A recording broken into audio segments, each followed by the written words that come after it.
નમસ્કાર, જય શ્રી કૃષ્ણ. આપણે કેટલાક મંત્રો બોલતા હોઈએ છીએ, તેની પાછળ અથવા તો કોઈકને શ્રદ્ધાંજલિ આપતા હોઈએ છીએ ત્યારે ઓમ શાંતિ શાંતિ શાંતિ આવું બોલતા હોઈએ છીએ. તો શું તમે જાણો છો કે આપણને આ શાંતિ મંત્રોની ભેટ કોણે આપી, શા માટે આપી અને આપણે શા માટે 3 વખત ઓમ શાંતિ શાંતિ શાંતિ આવું બોલતા હોઈએ છીએ? તો સૌ પ્રથમ તો શાંતિ મંત્રોની ભેટ આપણને ઉપનિષદોએ આપી. અને જેણે પણ આ ઉપનિષદો લખ્યા એમને ખ્યાલ હતો કે માણસને બધું મળી જશે છતાં પણ એ એક વસ્તુની જરૂર પડશે, એ છે શાંતિ. એટલા માટે એમણે શાંતિ મંત્રો આપણને ભેટ સ્વરૂપે આપ્યા.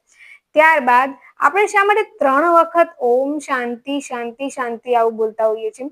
તો સૌ પ્રથમ પહેલી વાર શાંતિ બોલીએ છીએ એ આપણા પોતાના માટે બોલીએ છીએ. બીજી વાર શાંતિ શાંતિ બોલીએ છીએ એ આપણા સમાજ માટે, આપણા રાષ્ટ્ર માટે બોલતા હોય છે. અને ત્રીજી વખત શાંતિ બોલવામાં આવે છે એ સમગ્ર બ્રહ્માંડ માટે બોલવામાં આવે છે. માટે હવે જ્યારે પણ શાંતિ મંત્ર બોલવાની વાત આવે તો તેનો અર્થ પણ અચૂક યાદ રાખજો, જેથી કરીને બોલવાની વિશેષ મજા આવે. જય શ્રી કૃષ્ણ.